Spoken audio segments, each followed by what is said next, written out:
கேளுங்கள். என்னுடைய ஆஸ்தியில் பாதியை ஏழைகளுக்கு கொடுக்கிறேன். நான் யாரிடமாவது அநியாயமாக எதையாகிலும் வாங்கியிருந்தால் நாளத்தனையாக திரும்ப கொடுத்து விடுகிறேன்.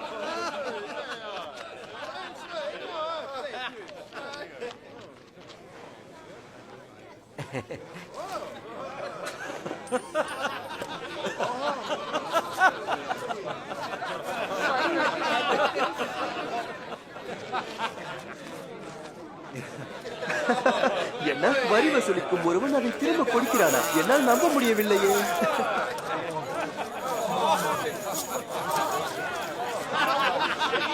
இன்றைக்கு இந்த வீட்டுக்கு ரட்சிப்பு வந்தது.